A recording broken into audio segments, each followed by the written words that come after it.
বর্তমানে যে সময়ের মধ্যে দিয়ে আমরা যাচ্ছি আর যে দৃশ্যগুলো প্রতিনিয়ত আমরা আমাদের চোখের সামনে দেখতে পাচ্ছি, তা দেখার পর হয়তোবা কোনো সাধারণ মানুষের পক্ষে সম্ভব নয় যে কোনো কাজে মনোযোগী হওয়া বা নিজের মনকে স্থির করে ঘরে বসে থাকা।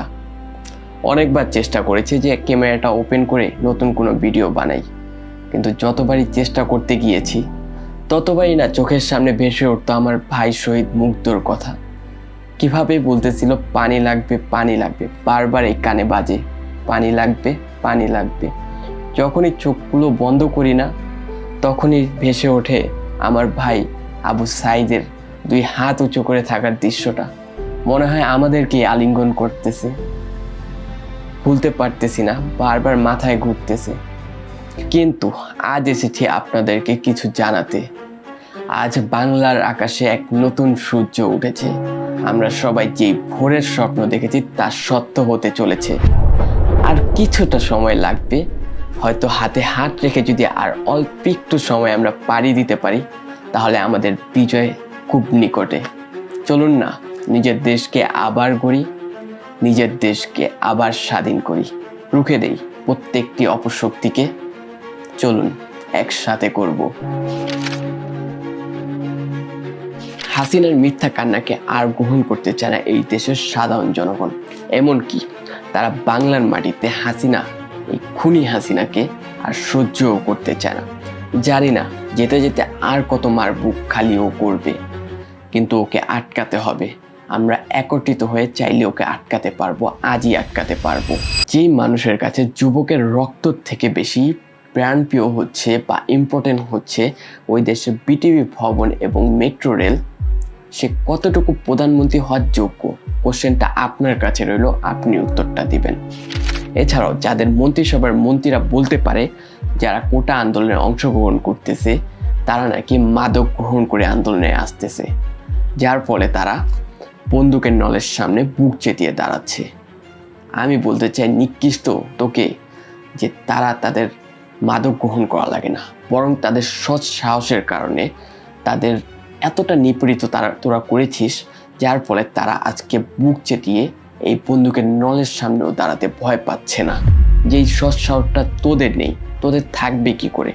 তোরা তো এসেছিস এই দেশে শুধুমাত্র 1000 কোটি টাকা চুরি করার জন্য। যেইভাবে লুটপাট করেছিস, আমাদেরকে ক্ষতি করেছিস, তোরা কিভাবে বুঝবি আমাদের কষ্ট, আমাদের অধিকারের কথা? শোন, তোদেরকে বলতে চাই, তোরা যেভাবে মিথ্যা কান্না কাটিস, বলিস মেট্রো রেল নষ্ট হয়েছে, আমাদের স্থাপনাগুলো ভাঙ্গা হয়েছে, এরকম হাজারো মেট্রো রেল আমরা আবার তৈরি করতে পারবো, হাজারো এর থেকেও বড় স্থাপনা আমরা আবার তৈরি করব। কিন্তু তোদের কাছে কোশ্চেন, আমাদের এই শহীদ ভাইদেরকে তোরা কি জীবিত অবস্থায় ফেরত দিতে পারবি? আপনাকেও বলতেছি হাসিনা, পারবেন আপনি আমার ভাইকে ফেরত দিতে? আসলে এই খুনি হাসিনার কাছে বাংলাদেশের মানুষের জীবনের কোনো মূল্য নেই, মূল্য রয়েছে শুধুমাত্র তার ক্ষমতার। উনি তো নিজেই সংবাদ সম্মেলনে বলেছে, আমার চাই শুধুমাত্র ক্ষমতা, ক্ষমতা আর ক্ষমতা। ভাবুন কতটা বিকৃত মস্তিষ্কের একটা মানুষ হতে পারেন উনি। এছাড়াও আওয়ামী লীগের সাধারণ সম্পাদক ওবায়দুল কাদের সংবাদ সম্মেলনের মতো একটা জায়গায় গিয়ে বলে, আত্মস্বীকৃত রাজাকারদের জবাব দেবে ছাত্রলীগ। কিভাবে একটা এত বড় মাপের নেতা সংবাদ সম্মেলনে এই কথা বলতে পারে? তাদের কুত্তাগুলোকে লেলিয়ে দিতে পারে সাধারণ নিরীহ ছাত্রদের উপর। আর এরপর একটা তো আপনারাই দেখেছেন কি করেছে তারা সাধারণ ছাত্রগুলোর উপর। এখানে একটা সুন্দর একটা আন্দোলন চলছিল, সেখানে ওরা অরাজকতার সৃষ্টি করলো, আর এর ভোগান্তিও ভোগ করতে হলো সাধারণ শিক্ষার্থীদেরকে, যার ফল হলো তাদেরকে জেল জুলুম করতে হলো, তাদেরকে আদালতে উঠাতে হলো। কিন্তু ছাত্রলীগের কি হলো?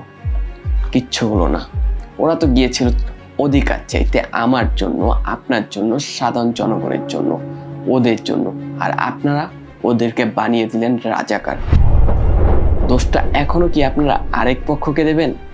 আগে দেখতাম শেখ হাসিনা যখনই সংবাদ সম্মেলন করতো তখন বলতো, যেই দেশে আমার বাবাকে হত্যা করা হয়েছে আমি সেই দেশে এসেছি সেই বাঙালিদের ভাগ্য পরিবর্তন করার জন্য। তাহলে এই রক্তের খেলায় কেন মেতে উঠলেন? কেন নিরীহ মানুষগুলোকে আপনি হত্যা করতেছেন? বিভিন্ন নিউজের প্রতিবেদন অনুযায়ী জানা গিয়েছে, বেসরকারিভাবে গণনা করা জানা গিয়েছে যে 256 জনের মতো এখন পর্যন্ত হত্যা হয়েছে। আর আজকে হচ্ছে 4 তারিখ, আর আজকে একদিনেই প্রায় 91 জন হত্যা হয়েছে, যা বেড়ে হয়তো অনেক বেশি দাঁড়িয়েছে, কিন্তু সরকারিভাবে বলতেছে মাত্র 156 জন।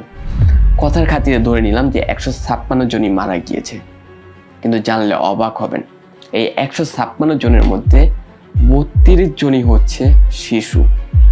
ওদের কি দোষ ছিল? ওরা কি আপনার ক্ষমতার সামনে দাঁড়িয়ে গিয়েছিল, না ওরা আপনার ক্ষমতা নিয়ে যাচ্ছিল? কি দোষ ছিল ওদের?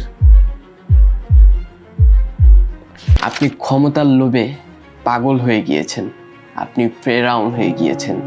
মনে রাখবেন, যেই জামানায় ফেরাউনের জন্ম হবে সেই জামানায় মুসার জন্ম হবে। আমরা জেনজি, আমরা রুখে দাঁড়াবো। আমরা এই নিরীহ মানুষদেরকে হত্যা করতে দেব না। আমরা দরকার পড়লে আমাদের রক্ত দেব। মাঠে দেখা হবে আপনার সাথে। কাল এক নতুন ভোর হবে, কাল এক নতুন সকাল হবে। আপনার গদি আমরা নিয়ে ছাড়বো ইনশাল্লাহ। ভালো থাকবেন। আর কালকে লং মার্চ, সবার সঙ্গে ইনশাল্লাহ দেখা হবে। আমি কালেমা শাহাদাত পড়ে নিয়েছি। মৃত্যু যদি হয় হবে, কিন্তু এই দেশকে স্বাধীন করে ছাড়বো ইনশাল্লাহ। আসসালামু আলাইকুম। দফা 1, দাবি 1, খুনি হাসিনার পদত্যাগ।